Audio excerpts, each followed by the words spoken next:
Hello everyone, welcome to agriculture Adda 24/7। मैं परीक्षित आप सभी का स्वागत करता हूं एग्रीकल्चर अड्डा 24/7 के ऑफिशियल यूट्यूब प्लेटफॉर्म पर।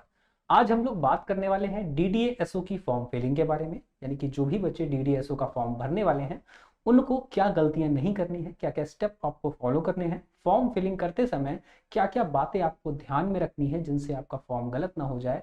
इन सारी चीज़ों को मैं आपको स्टेप बाय स्टेप बताने वाला हूँ और खुद मैं आपको फॉर्म भर के बताने वाला हूँ। ठीक है, यहाँ पे मैं फॉर्म फिल करूंगा, आप स्टेप बाय स्टेप देखोगे कि कैसे कैसे क्या क्या चीजें आपको फिल करनी है। तो स्टार्ट करते हैं बिना देरी किए फॉर्म फिलिंग को। तो सबसे पहले आपको क्या करना है, सबसे पहले आपको गूगल पे जाके, ठीक है, सबसे पहले आपको जाना है गूगल पे और गूगल पे आपको क्या सर्च करना है, डीडीए। ठीक है, डीडीए। और डीडीए के बाद आप दिल्ली डेवलपमेंट अथॉरिटी की ऑफिशियल वेबसाइट पर पहुंचेंगे। पहली वेबसाइट आपको दिख जाएगी और यहाँ पर ऐसा होम पेज इंटरफेस आपको दिख जाएगा।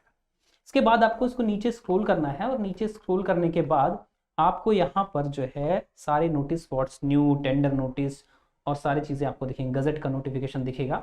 आपको जॉब्स एंड इंटर्नशिप में जाना है क्योंकि आप जॉब के लिए अप्लाई कर रहे हैं और यहाँ पर डायरेक्ट रिक्रूटमेंट 2025 पहला ही दिख रहा है, इस पर आपको क्लिक कर देना है।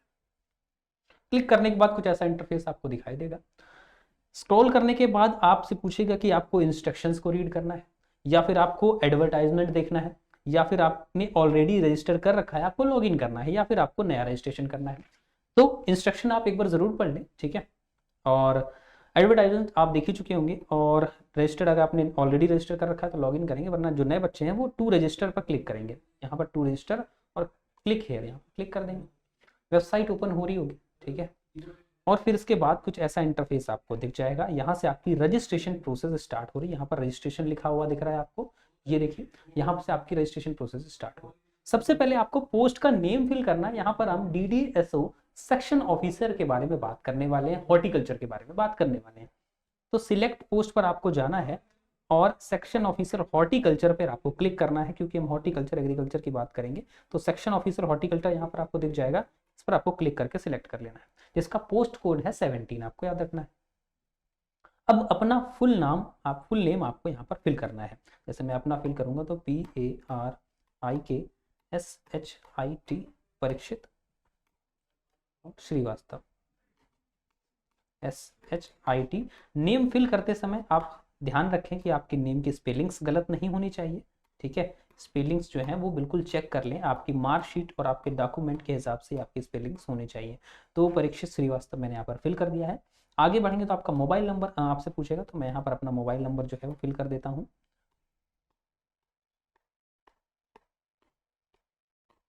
ठीक, ये मैंने अपना मोबाइल नंबर जो है वो फिल कर दिया और साथ ही कंफर्म करने को मोबाइल नंबर बोलेगा तो फिर से मुझे मोबाइल नंबर क्या करना है, कंफर्म कर देना है। ठीक, ये रहा मेरा मोबाइल नंबर, ठीक है। कोई अल्टरनेट मोबाइल नंबर अगर आप फिल करना चाहते हैं तो कर दे, वरना इसको छोड़ भी सकते हैं। ये कंपलसरी नहीं है, मैंडेटरी नहीं है। जहाँ पर स्टार बना आपको दिखेगा रेड कलर से, वो सारी फील्ड्स मैंडेटरी होती है, यानी कि उन फील्ड्स को आपको जरूर भरना पड़ेगा, उनको आप ब्लैंक नहीं छोड़ सकते। फिर आपका यहाँ पर ईमेल एड्रेस मांग रहा है, ठीक है, तो ईमेल एड्रेस भी मैं भर देता हूँ अपना, ठीक है। मैं क्या करूँगा, मैं ईमेल एड्रेस को भर दूंगा, ठीक है।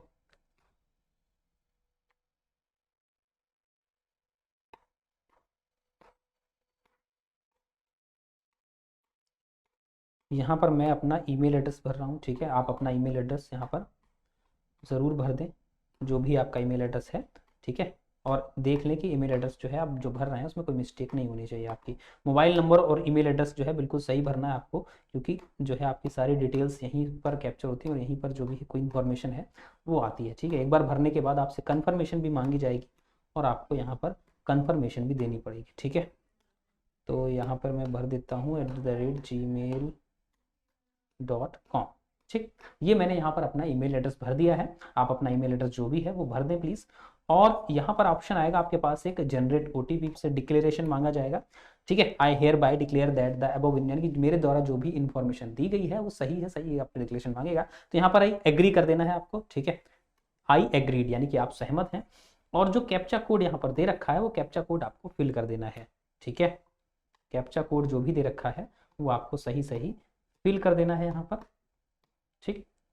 वो आपको भरना पड़ेगा और ये सबमिट कर दिया है। और सबमिट करने के बाद हाँ, कह रहा है कि जो ओटीपी आपको रिसीव हुआ है वो आपको यूज़ करना है, ठीक। तो मेरे फ़ोन में OTP आया, मैं चेक कर लेता हूँ और इस OTP को मुझे क्या करना है, इस OTP को मुझे यहाँ पर यूज़ करना है और फिर ये मेरा फॉर्म जो है ये आगे बढ़ेगा। ठीक है, OTP मेरे पास आ चुका है, मैं यहाँ पर फिल कर देता हूँ। आपने जो भी मोबाइल नंबर डाला होगा उस मोबाइल नंबर पे आपका OTP जो तुरंत आ जाएगा। ठीक है, तो मुझे रिसीव हो गया OTP यहाँ पर, तो मैं इसको फिल कर देता हूँ। ठीक है, ये मैंने OTP फिल करके और जो है वैलिडेट OTP जो है फिर से वैलिडेट कर देता हूँ। हाँ ठीक है, देखिए OTP has been validated successfully लिख के आ गया, मेरा वैलिडेट हो गया OTP सक्सेसफुल। ठीक है, अब क्या करेंगे हम, अब हम इस प्रोसेस को आगे बढ़ाएंगे। ठीक है, री वेरीफाई का ऑप्शन आ रहा है यहाँ पर। अब देखिए, अब ये जो मैंने डिटेल भरी है, एक बार फिर से आप कंफर्म कर लें कि आपका जो पोस्ट का नेम है वो सही भरा है। तो मैंने पोस्ट नेम मेरा सेक्शन ऑफिसर हॉर्टिकल्चर है, तो मैं इस पर select the check box if the entered value is displayed correctly, यानी कह रहा है कि जो भी आपने वैल्यू भरी अगर करेक्ट है तो एक बार टिक कर देना। तो मेरी पोस्ट का नाम सही है, मैंने टिक कर दिया। कैंडिडेट एप्लीकेशन फुल नेम क्या है, परीक्षित श्रीवास्तव, मेरी स्पेलिंग सही है, PARIKSHITSRIVSTV, इसको मैं क्लिक कर देता हूँ। मोबाइल नंबर जो भी मैंने भरा है, ठीक है, वो मेरा मोबाइल नंबर भी ठीक है, और साथ ही मैंने जो ईमेल एड्रेस भरा है वो ईमेल एड्रेस भी मेरा सही है, चारों बॉक्स सही है। तो मैंने क्लिक कर दिया और यहाँ पर हम सबमिट कर देंगे। सबमिट कर दिया मैंने। ठीक है, तो ये कुछ आपसे, ठीक है, प्राइवेसी की रिस्पेक्ट करते हुए आई एग्री कर देना है, जो भी आपसे डेटा पूछ रहा है ये इसको पढ़ के आपको एग्री कर देना कि ये कह रहे हैं कि हमारी जो है आप भी जो डिटेल भरेंगे वो सब पर्सनल रहेंगी आपकी, हम आपकी प्राइवेसी का ध्यान रखते हैं। एग्री कर दिया आपने। ठीक है, तो the information once submitted can be, यानी कि एक बार अगर इन्फॉर्मेशन आप सबमिट कर देते हैं उसके बाद उसे कैन नॉट बी मॉडिफाई, उसको आप दोबारा मॉडिफाई नहीं कर पाएंगे। तो आप कंफर्म करने से पहले चेक कर लें कि सारी इन्फॉर्मेशन आपने सही दी है कि नहीं दी। ठीक है, तो मैं यहाँ पर ओके कर देता हूँ। ठीक है, ओके कर दिया मैंने। अब जो मेरा एप्लीकेशन है ये जो है आगे प्रोसेस हो जाएगा। रजिस्ट्रेशन मेरा सक्सेसफुल हो गया है। ठीक है, मेरा रजिस्ट्रेशन नंबर मेरे पास आ गया है और SMS में भी आ गया। अब इसको हम आगे बढ़ाते हैं एप्लीकेशन को। ठीक, ये मेरा रजिस्ट्रेशन हो गया, पोस्ट कोड हो गया। अब हम क्या करेंगे, रजिस्ट्रेशन हो गया है, अब हम क्या जाएंगे अपने एप्लीकेशन पे, लिखा है गो टू एप्लीकेशन या लॉग आउट, तो गो टू एप्लीकेशन पर जाएंगे। ठीक, लोडिंग हो रहा है पेज, यहाँ पर एप्लीकेशन पे आप पहुंचेंगे, जो और भी डिटेल्स होंगी वो यहाँ पर आपको भरनी पड़ेगी। ठीक, चलिए, तो ये फॉर्म को आगे बढ़ाते हुए कुछ और डिटेल्स आपके मांगनी। एप्लीकेशन नंबर आपको मिल चुका है, पोस्ट आप भर चुके हैं। इसके बाद आपको अपना जेंडर सिलेक्ट करना है, मेल कर देंगे यहाँ पर। ठीक है, फिर आपको अपनी डेट ऑफ बर्थ यहाँ पर फिल करनी है, जो भी आपकी जन्म तिथि है और जो भी आपका जन्म ईयर है, जो भी मंथ है, वो बिल्कुल सही सही आपको यहाँ पर फिल करना है। ठीक है, तो मैं यहाँ पर अपनी जो है डेट ऑफ बर्थ फिल कर देता हूँ। ठीक है, फिर आपसे नेशनैलिटी पूछेगा, तो नेशनैलिटी में आपको क्या करना है, नेशनैलिटी में आपको सिटीजन ऑफ इंडिया है आप, तो सिटीजन ऑफ इंडिया आपको क्लिक करना है, भारत के निवासी हैं। ठीक है, रिजर्वेशन कैटेगरी, आप कौन सी रिजर्वेशन कैटेगरी में आते हैं। ठीक है, आप अनरिजर्व में आते हैं, OBC में आते हैं, EWS में आते हैं, SC ST, जिसमें भी आप आते हैं, जिस कैटेगरी में आते हैं उस कैटेगरी को आपको सिलेक्ट कर लेना। ठीक है, उसके बाद पूछ रहा है कैंडिडेट्स की केस हिस्ट्री के बारे में कि have you ever been arrested, prosecuted और convicted by a court of law और इज एनी क्रिमिनल केस, यानी कि आपके ऊपर कोई केस तो नहीं चल रहा, कभी आप अरेस्ट हुए हैं या कोई ऐसी आपके पास वारदात जो आपके अगेंस्ट चल रही हो, तो उसको जो कोर्ट में चल रही है तो उसको आप भर सकते हैं। अगर चल रही है तो यस, वरना नो भैया कोई बात नहीं चल रही है। पर्सनल डिटेल्स में आपका अप्लीकेंट का नाम सही होना चाहिए। फिर फादर्स नेम आपसे पूछ रहा है, तो आपको अपने फादर का नाम जो है यहाँ पर करेक्टली फिल करना है। ठीक है, मैं अपने पिताजी का नाम यहाँ पर फिल कर देता हूँ। ठीक है, आपको अपने फादर का नाम यहाँ पर करेक्टली जो है वो फिल कर देना है। फिर आपसे मदर का नाम भी पूछ रहा है, तो मदर का नाम भी जो आपको सही सही यहाँ पर फिल कर देना है। ठीक, ये मैंने फिल कर दिया है। और मैरिटल स्टेटस, यानी कि आप मैरिड है या सिंगल है, ये भी आपको फिल करना है। तो यहाँ पर आपको अनमैरिड मैंने क्लिक करा, जो आप जैसा भी आपका स्टेटस है, मैरिड है या अनमैरिड, तो आपको सिलेक्ट कर देना है। फिर आपसे रिलीजन पूछ रहा है, हिंदू, मुस्लिम, क्रिश्चियन, जैन, बुद्धिस्ट, सिख, जो भी हैं आप, तो आपको फिल कर देना है। ठीक है, अपना रिलीजन फिल कर देना है और मोबाइल नंबर, ईमेल एड्रेस आप पहले ही बता चुके हैं। अब जहां भी आप अपना सेंटर चाहते हैं, जहां भी आप टेस्ट देना चाहते हैं, वहां से प्रेफरेंस की सिटी आपसे पूछी जा रही है, तो किस सिटी में आप प्रिफर्ड है। ठीक है, और ये भी डिस्क्लेमेशन दे रहा है कि ये जो है दिल्ली NCR के दायरे में ही एग्जाम होने वाला है। दिल्ली NCR में जो रीजन है वहीं पर एग्जाम होगा, तो आपको प्रिफर्ड टेस्ट सिटी यहाँ पर सिलेक्ट कर लेना, दिल्ली NCR ही सिलेक्ट करोगे आप। ठीक है, जाहिर सी बात है। फिर आपको पर्सन विद बेंचमार्क डिसेबिलिटी, अगर आप डिसेबिलिटी हैं यानी कि आप दिव्यांग हैं, तो आप are you person with benchmark disability, अगर बेंचमार्क डिसेबिलिटी आपके पास है तो आपको यस कर देना, नहीं है तो नो कर देना। ठीक है, या फिर एक्स सर्विसमैन, यानी कि कहीं आप पहले से सर्विस में है, कहीं से पहले से आप सेवा में है, नौकरी में है, तो आपको क्या करना है, यस करना है। अगर नहीं है तो आपको नो करना है, ठीक। और do you have at least 3 year continuous service in central government, यानी कि दिल्ली गवर्नमेंट में या सेंट्रल गवर्नमेंट में आपने अगर 3 साल तक काम किया तो आपको भरना है, नहीं तो आपको नो कर देना है और सेव एंड नेक्स्ट पे आपको क्लिक कर देना है, ठीक है। डेटा सेव हो चुका है मेरा, जो भी मैंने यहाँ पर भरा है। अब फॉर्म को आगे बढ़ेंगे। यहाँ पर एड्रेस आपसे पूछा जा रहा है, तो जो भी आपका एड्रेस है वो आपको एड्रेस जो है भर देना है, ठीक है। मैं अपना एड्रेस यहाँ पर भर देता हूँ, ठीक है। अपना एड्रेस, अपना शहर, जो भी आपसे पूछा जा रहा है वो आपको सही सही भर देना है, ठीक। कंट्री पूछेगा आपसे तो जिस कंट्री में आप रहते हैं उस कंट्री को भर देंगे, इंडिया में, ठीक है। स्टेट आपसे पूछेगा तो जिस भी स्टेट से आप बिलोंग करते हैं उस स्टेट को आप यहाँ पर भर देंगे, ठीक है। उसके बाद स्टेट भरने के बाद, हाँ मैंने स्टेट भर दिया अपना, ठीक है। फिर आपसे डिस्ट्रिक्ट पूछेगा कि उस स्टेट के किस डिस्ट्रिक्ट से आप बिलोंग करते हैं, तो उस स्टेट के जिस भी डिस्ट्रिक्ट से आप बिलोंग करते हैं वहाँ पे आप भर देना है। और उस डिस्ट्रिक्ट का आपको पिन कोड भी लिख देना है, ठीक है। जो भी वहाँ का पिन कोड है वो आपको लिख देना है और आपको सेव एंड नेक्स्ट पर क्लिक कर देना है, ठीक है। अच्छा डिस्ट्रिक्ट नहीं सिलेक्ट किया मैंने, चलो फिर से कर लेता हूँ, ठीक है। यहाँ पर डिस्ट्रिक्ट सिलेक्ट करने के बाद वहाँ का पोस्टल कोड भर देना है और पोस्टल कोड भरने के बाद क्या करना है आपको यहाँ पर सेव एंड नेक्स्ट पे क्या कर देना है, क्लिक कर देना। और हाँ परमानेंट एड्रेस जो है आपका वो पूछा जा रहा है, ठीक है। हाँ परमानेंट एड्रेस और जो आपका करस्पॉन्डेंस एड्रेस है दोनों पूछे जा रहे हैं। तो अगर आपके सेम है तो सेम भर सकते हैं, अगर आपके अलग अलग हैं तो आप अलग अलग भी भर सकते हैं, ठीक है।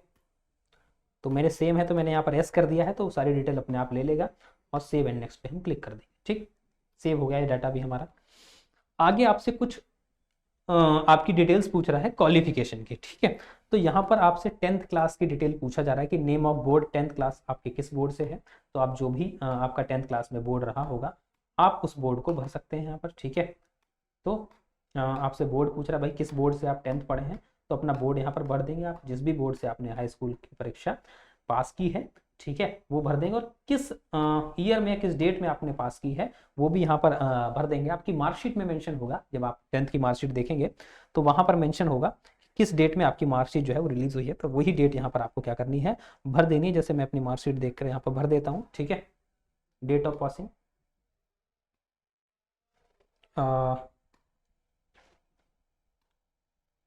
ठीक है, ये हाई स्कूल का भर दिया है। और इंस्टीट्यूट और स्कूल का नाम, ठीक है, जो भी इंस्टीट्यूट या स्कूल से आपने पास किया है उसका नाम आपको यहाँ पर भर देना है, ठीक है। जहाँ से भी आपने अपना जो है, जहाँ से भी आपने अपना 10th क्लास पास किया, ठीक, ये मैंने भर दिया है। और सब्जेक्ट आपके पास क्या था, ठीक है, किस सब्जेक्ट से थे आप, वो सब्जेक्ट आपको यहाँ पर मेंशन कर देना है, ठीक है, जिस सब्जेक्ट से भी आप थे। तो यानी साइंस साइड, मैंने साइंस साइड से साइंस साइड लिख दिया, आर्ट साइड से आर्ट साइड लिख दिया, ऐसे करके भी लिख सकते हैं, या बाकी सारे सब्जेक्ट भी आप मेंशन कर सकते हैं, ठीक है। और फिर परसेंटेज आपकी जो भी थी, तो सीजीपीए तो नहीं, वो परसेंटेज होगा, तो जो भी परसेंटेज आपकी थी वो परसेंटेज आप क्या कर सकते हैं, वो परसेंटेज आप यहाँ पे लिख सकते हैं, कितने मार्क्स आपने कितने में से ऑब्टेन किए थे। तो मैक्सिमम मार्क्स कितने थे आपके, ठीक है। तो जैसे यहाँ पर मैक्सिमम मार्क्स कितने थे और उसमें से आपने कितने मार्क्स जो है वो ऑब्टेन किए थे, वो यहाँ पर आपको लिख देना है, ठीक है। जी मैं लिख देता हूँ यहाँ पर, ठीक है। तो ये हो गया मेरा। अब आपसे एसेंशियल क्वालिफिकेशन जो है पूछ रहा है, ठीक है, डिटेल्स ये आपकी, ठीक है, ये मैंने भर दिया, अच्छा सॉरी, हाँ ठीक है। और हाँ 10th और जो है 12th दोनों पूछ रहा है, तो अच्छा मैंने शायद 12th में भर दिया, हाँ 10th का आपका ध्यान रखना, ये मैं नीचे चला गया था। आपको यूपी बोर्ड 10th में आपका जब डेट ऑफ पासिंग है, जो भी इंस्टीट्यूट है आपका, जो भी स्ट्रीम है आपकी, परसेंटेज अब यहाँ पर भर दो, मैक्सिमम मार्क्स कितने थे। तो मेरा 600 नंबर का था जैसे 10th में, तो 600 भर दिया मैंने, और जितने भी मैंने प्राप्त किए थे वो मार्क्स मैंने जो है वो भर दिए, ठीक, वो मार्क्स मैंने क्या किए, भर दिए और अपना परसेंटेज आ जाएगी। अब बात करेंगे इंटरमीडिएट की, ठीक है। इंटरमीडिएट आपने जिस बोर्ड से किया है वहाँ पे आप इंटरमीडिएट जो है वो बोर्ड सिलेक्ट कर लेंगे, जिस भी बोर्ड से आपने इंटरमीडिएट किया, ठीक। जैसे मेरा यूपी बोर्ड से, तो मैंने यूपी बोर्ड सेलेक्ट कर दिया। कब आप पास हुए थे, आपके इंटरमीडिएट की मार्कशीट में जो डेट मेंशन होगी, ठीक है, वो डेट यहाँ पर आप मेंशन कर सकते हैं। जैसे मैं मार्कशीट देख के अपनी डेट जो है मेंशन कर रहा हूँ यहाँ पर, ठीक है। कब पास किया था, डेट ऑफ पासिंग यहाँ पर लिख देंगे।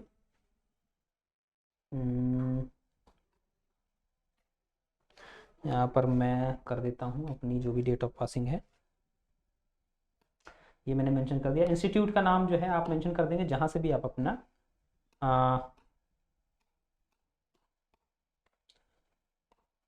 आपने अपना जहाँ से भी 12th किया है वो यहाँ पर आप मेंशन कर देंगे, ठीक है। जैसे मैंने जो है मेंशन कर दिया है कहाँ से मैंने अपना 12th जो है वो किया है, ठीक, ये मेंशन कर दिया। साथ ही साथ सब्जेक्ट्स कौन कौन से थे, तो आप सारे सब्जेक्ट्स यहाँ पर जो भी थे अपने भर सकते हैं, ठीक है। जैसे मैंने एग्रीकल्चर से 12th किया था, तो एग्रीकल्चर यहाँ पर आप मतलब भर दें, या फिर मतलब जो भी आपके 12th में सब्जेक्ट थे वही भरें, ठीक है। मैं जल्दी की वजह से आपको बता रहा हूँ। जैसे आपने आपकी हिंदी हो, आपके पास बॉटनी रही हो, आपके पास जो भी रहा हो, ठीक है, इंग्लिश रही हो, मैथ्स रही हो, जो भी आपका सब्जेक्ट्स रहे हो 5-6, वो सारे सब्जेक्ट्स यहाँ पर भर दें, ठीक है। तो जैसे हिंदी है, मान लो इकोनॉमिक्स, जूलॉजी, हस्बेंड्री, केमिस्ट्री जो भी थी वो आप सब भर सकते हैं यहाँ पर, ठीक है। मैंने एग्रीकल्चर लिख दिया। और फिर जो आपने टोटल मार्क्स यहाँ पर ऑब्टेन किए थे और मैक्सिमम आपके मार्क्स कितने के थे, जैसे मेरे 1000 का था, ठीक है, तो मैक्सिमम मार्क्स में मैं लिख दिया 1000, ठीक है, 1000 लिख दिया, ठीक है। और ऑब्टेन जो किए थे आपने मार्क्स वो कितने लिख दिए, वो आपने लिख दिए जो भी ऑब्टेन आपने किए थे, ठीक है। अपने आप जो है परसेंटेज वहाँ पर आ जाएगी। अब आपसे पूछ रहा है अगली, ठीक है, इंटरमीडिएट हमने भर दिया, 10th हमने भर दिया या 12th हमने भर दिया। अब अगली बात करते हैं क्वालिफिकेशन टाइप की, बैचलर डिग्री के बारे में अपनी भर देते हैं, ठीक है। बैचलर डिग्री आपने किस इंस्टीट्यूट से की थी, किस यूनिवर्सिटी से की थी, तो वो मैं भर देता हूँ यहाँ पर, ठीक है।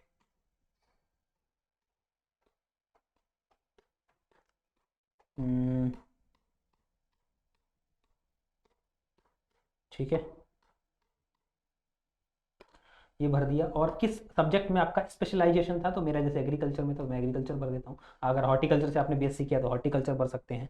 और किस डेट को आपने पास किया था, सेम अपनी मार्कशीट जब आप देखेंगे उसमें जो भी डेट मेंशन है आप इस डेट में जो है मेंशन कर सकते हैं, ठीक है। तो मैं डेट कर देता हूँ मेंशन यहाँ पर, जो भी मेरी दे रखी है,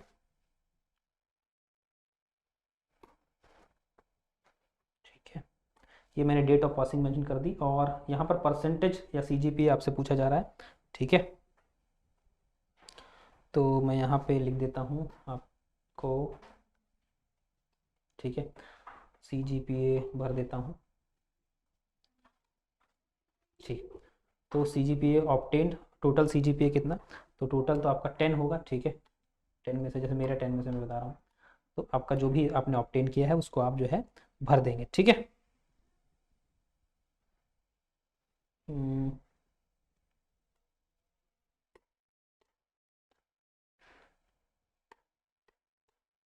ठीक है, तो अपने आप जो परसेंटेज है वो कैलकुलेट होके आ जाएगी, ठीक है।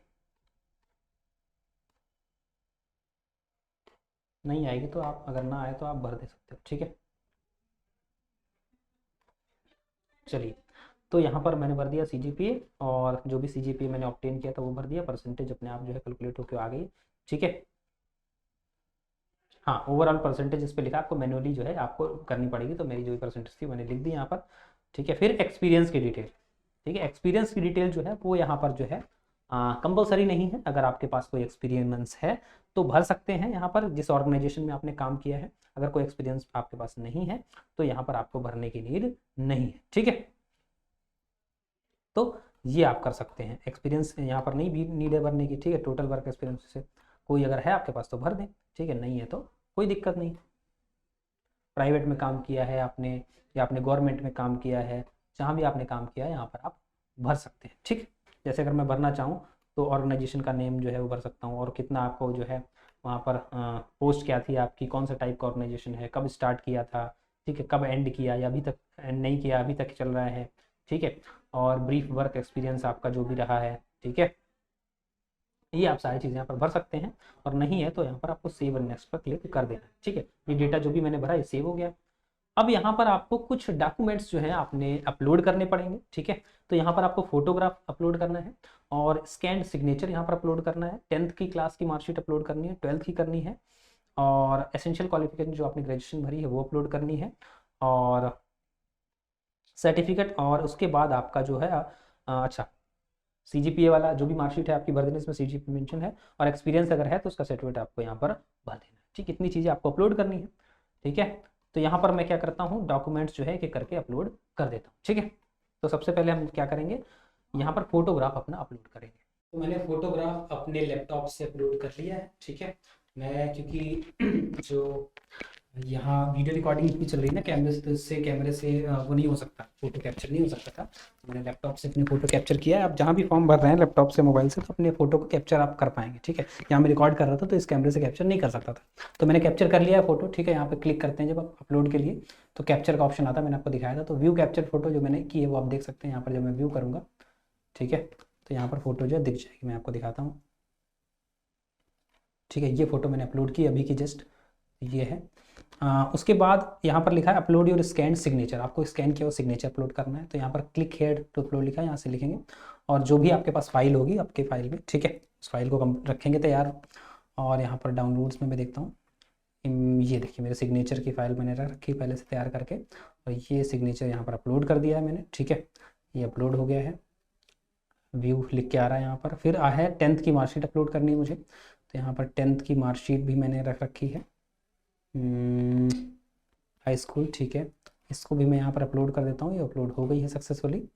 और फिर यहाँ पर 12th की मार्कशीट को अपलोड करना है, इसको भी मैं यहाँ पर अपलोड कर देता हूँ। इंटरमीडिएट ये टीजे, ये मैंने अपलोड कर दिया है, ये भी अपलोड हो गई सक्सेसफुली। और फिर यहाँ पर क्वालिफिकेशन डिटेल मांग रहा है आपकी, अच्छा हाँ, जो ग्रेजुएशन की मैंने करी थी। ठीक, तो ग्रेजुएशन की मार्कशीट भी यहाँ पर मैं अपलोड कर देता हूँ, और ये अपलोड हो गई है। और उसके बाद आपसे मांग रहा है applicable conversion factor of for CGPA.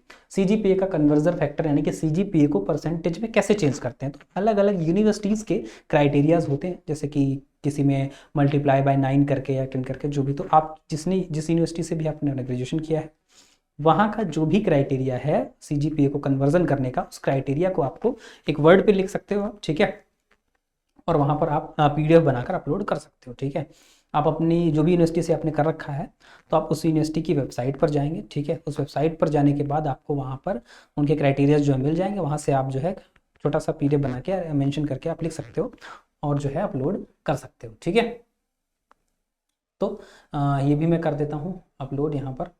ठीक है, जो भी आपकी यूनिवर्सिटी का सीजीपीए है वहाँ पे आप जाएंगे, जब यूनिवर्सिटी में जाएंगे वहाँ पे अपीयरेंस में जाएंगे उनके, तो वहाँ पर आपको मिल जाएगा। ठीक है, तो वहाँ से नोट करके या फिर आप अपने आप जो है वर्ड पे लिख के सिंपली कि ये मेरा नाम है, ये मेरी यूनिवर्सिटी है, और इतना मेरा सीजीपीए और मेरी यूनिवर्सिटी का जो कन्वर्जन फैक्टर है वो ये है, उसको मेंशन करके और अपना यूनिवर्सिटी का नाम सब लिख के आप कर सकते हो बस।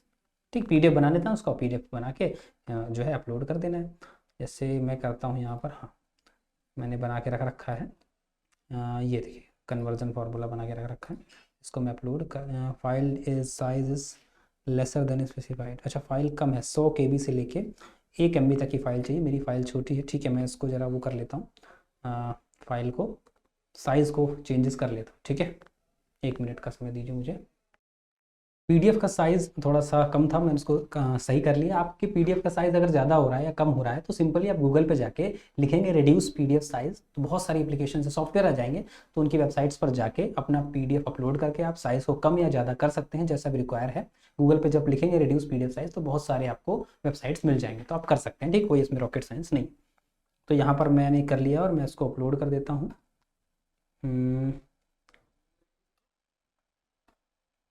ठीक है, ये अपलोड हो गया है आराम से।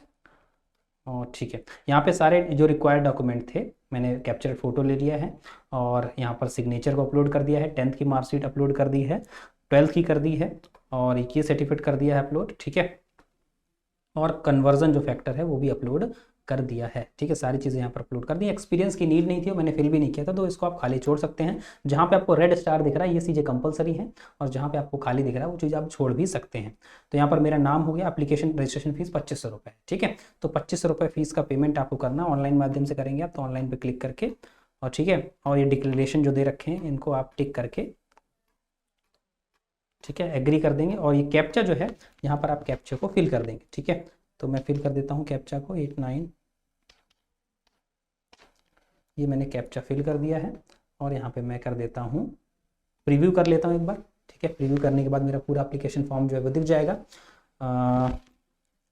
यहाँ पर एप्लीकेशन फॉर्म आप एक बार चेक कर लेंगे ऐसे कि सब कुछ सही आपने भरा है कि नहीं भरा है। ठीक है, ऐसे चेक करने के बाद सारी डिटेल्स आपको यहाँ पर शो हो जाएंगी। ठीक है, एक बार इसको रीचेक करने के बाद ऐसे से, ठीक है, आपको 2500 का पेमेंट करना है जो कि पेंडिंग दिखा रहा है। सारे डॉक्यूमेंट्स आपके अपलोड हो चुके हैं। अब आपको क्या कर देना है, ओके कर देना है यहाँ पर, सबमिट कर देना है। ठीक है, सबमिट कर देंगे और सबमिट करने के बाद व्यू सिग्नेचर बिफोर सबमिट कह रहा है।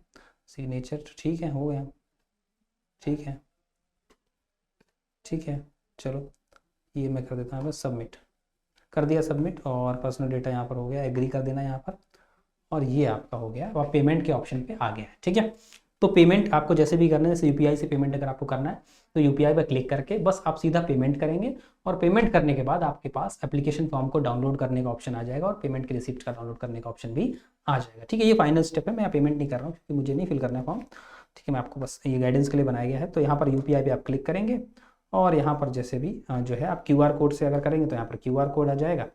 ठीक है, कुछ टेक्निकल प्रॉब्लम इसलिए नहीं हो रहा, तो ठीक है ये आ जाएगा। और यहाँ पर पेमेंट करने के बाद आप क्या करेंगे, पेमेंट करने के बाद आपको जो है एप्लीकेशन फॉर्म मिल जाएगा और आपका फॉर्म जो है वो कंप्लीट हो जाएगा। ठीक है, तो इस तरह से अपना फॉर्म क्या कर सकते हैं, इस तरह से अपना फॉर्म जो है वो कंप्लीट कर सकते हैं। ठीक है, और फॉर्म को डाउनलोड कर लीजिएगा और अपने पास जो है सेव करके रखिएगा। एडमिट कार्ड वगैरह डाउनलोड करने के लिए आपको रजिस्ट्रेशन नंबर ही सेव करेंगे तो बेहतर है, लेकिन फॉर्म भी डाउनलोड कर लेंगे तो अच्छा रहेगा। ठीक है, तो ये था फॉर्म फिलिंग। आई होप आपको जो है चीज़ें एक एक करके क्लियर हो गई होंगी कि कैसे फॉर्म जो है वो भरा जाएगा और क्या क्या स्टेप आपको ध्यान में रखने। तो सारी चीज़ें आप ऐसे स्टेप बाय स्टेप मैंने आपको बता दिया है, आप फिल कर सकते हैं और अपनी फॉर्म को भर सकते हैं और फॉर्म आपका कंप्लीट हो जाएगा और आप तैयार हो जाएंगे पेपर देने के लिए। ठीक है, तो बहुत बेहतरीन ढंग से अच्छे तरीके से आप तैयारी करिए अपने एग्ज़ाम की। और आप एग्रीकल्चर अड्डा 24/7 के यूट्यूब चैनल पर जाएंगे तो आपको आकाश सर की क्लासेस भी मिल जाएंगी जो हॉर्टिकल्चर वहाँ पर पढ़ा रहे हैं। ठीक है, तो यहाँ पर आप विजिट करेंगे तो आपको क्लासेस मिल जाएंगे, तो यहाँ से जाके आप क्लासेस को देख सकते हैं। हॉर्टिकल्चर आकाश सर पढ़ा रहे हैं। ठीक है, तो वहाँ पर आप प्लेलिस्ट में भी जाएंगे तो प्लेलिस्ट में जाने के बाद आपको क्या मिलेंगी, आकाश सर की क्लासेस जैसे ये हैं, देखिए DDSO लिखा है यहाँ पर, ये क्लासेस चल रही है, मिल जाएंगी। ठीक है, और ऐसे करके आप क्लासेस को देख सकते हैं। बाकी अगर आप प्रॉपर तरीके से तैयारी करना चाहते हैं स्ट्रक्चर वे में हर एक सब्जेक्ट की, तो हमारे बैच भी मिल जाएंगे आपको, आप बैच में भी इनरोल कर सकते हैं। ठीक है, तो वहाँ से भी आप प्रिपरेशन अपनी कर सकते हैं। बैच मैं आपको दिखा देता हूँ एक बार। आपको बैच के लिए क्या करना है, आपको गूगल पर अड्डा 24/7 लिखना है, अड्डा 24/7, या फिर आप मोबाइल एप्लीकेशन डाउनलोड कर ले सकते हैं अड्डा 24/7 की। तो ऑनलाइन वेबसाइट या मोबाइल एप्लीकेशन पर जब आप जाएंगे तो आपको ऑल कोर्सेज का ऑप्शन दिखेगा। ऑल कोर्सेज पे आप क्लिक करेंगे, फिर उसके बाद जाएंगे आप गवर्नमेंट जॉब एग्जाम में। गवर्नमेंट जॉब एग्जाम में जाने के बाद एग्रीकल्चर सेक्शन पे आप क्लिक करेंगे। एग्रीकल्चर सेक्शन के बाद आपको एग्रीकल्चर के सारे बैचेस यहाँ पर नजर आ रहे हैं, आपको यहाँ पर दिखेगा DDASO, ये देखिए इस पर आप क्लिक करेंगे तो यहाँ पर 2 बैच हैं। एक में तो सेक्शन ऑफिसर हॉर्टिकल्चर की कंप्लीट तैयारी कराई जा रही है, यानी कि जो बाकी सब्जेक्ट हैं एडिशनल में वो भी यहाँ पर आपको पढ़ाया जा रहा है। ठीक है, GS हो गया, आपका जो भी रीजनिंग कॉन्ट जो भी आ रहा है वो सारी कंप्लीट अगर आपको बैच चाहिए तो वो मिल जाएगा। आपको सिर्फ हॉर्टिकल्चर पढ़ना है तो ओनली हॉर्टिकल्चर का ही बैच है। दोनों बैच जो है अवेलेबल है यहाँ पर। किसी भी बैच में आपको एनरोल करना है, सिंपली उस पर टिक करेंगे, मोर ऑफर पर जाएंगे और एंटर कूपन कोड पे कोड बताऊंगा आपको जिसपे आपको डिस्काउंट मिल जाएगा। तो कोड आप लिखेंगे Y1019, ये कोड से आपको मैक्सिमम डिस्काउंट मिल जाएगा हर एक बैच में, चाहे आप कंप्लीट बैच लेते हैं चाहे आप ओनली हॉर्टिकल्चर बैच लेते हैं, दोनों में आपको इससे मैक्सिमम डिस्काउंट मिल जाएगा। इसको अप्लाई करेंगे तो डिस्काउंट जो भी चल रहा होगा वो मैक्सिमम आपको मिल जाएगा। ठीक है, सेम जो है कोड आपका ओनली हॉर्टिकल्चर पे भी एप्लीकेबल हो जाएगा।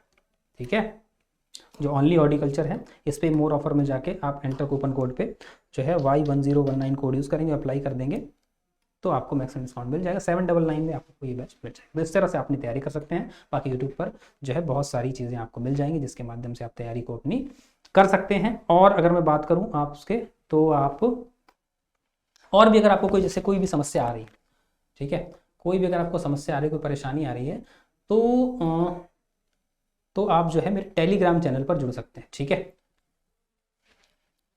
आपको टेलीग्राम चैनल मिल जाएगा एग्रीकल्चर बाय परीक्षित सर के नाम से। ठीक है, एग्रीकल्चर बाय परीक्षित सर के नाम से आपको टेलीग्राम चैनल मिल जाएगा। तो इस टेलीग्राम चैनल पर आप मेरे साथ जुड़ सकते हैं। ठीक है, इस टेलीग्राम चैनल पर आप मेरे साथ जुड़ सकते हैं और अपनी तैयारी को बेहतर ढंग से कर सकते हैं। ठीक है, ये टेलीग्राम चैनल देख रहे हैं आप, QR स्कैन कर सकते हैं आप, या फिर आप agriculture by Parikshit sir search कर सकते हैं और यहाँ पर आप कोई भी अगर आपको हेल्प चाहिए, फॉर्म भरते समय कोई दिक्कत आ रही है तो मेरी हेल्प आप ले सकते हैं। और डिस्काउंट कोड भी यहाँ पे लिखा है Y1019, इससे आप मैक्सिमम डिस्काउंट पा सकते हैं अपने बैच में। ठीक है, तो आई होप आपको इन्फॉर्मेशन अच्छी लगी होगी। अगर अच्छी लगी है तो ज़रूर लाइक करिएगा सेशन को और शेयर करिएगा अपने दोस्तों के साथ। यदि आप चाहते हैं कोई और भी फॉर्म आपको भरने में तकलीफ आ रही है एग्रीकल्चर से रिलेटेड है, तो आप कमेंट में बता सकते हैं कि सर ये वाला फॉर्म भर के दिखा दीजिए, चाहे वो राजस्थान सुपरवाइजर आने वाला है, मतलब जो भी हो आप मुझे कमेंट कर सकते हैं, मैं आपके लिए ज़रूर वीडियो लेकर आऊँगा। तो मिलते हैं आपसे नेक्स्ट वीडियो में, तब तक के लिए अपना ख्याल रखिए और तैयारी को करते रहिए और सब्सक्राइब करिए एग्रीकल्चर अड्डा 24/7 को। जय हिंद दोस्तों।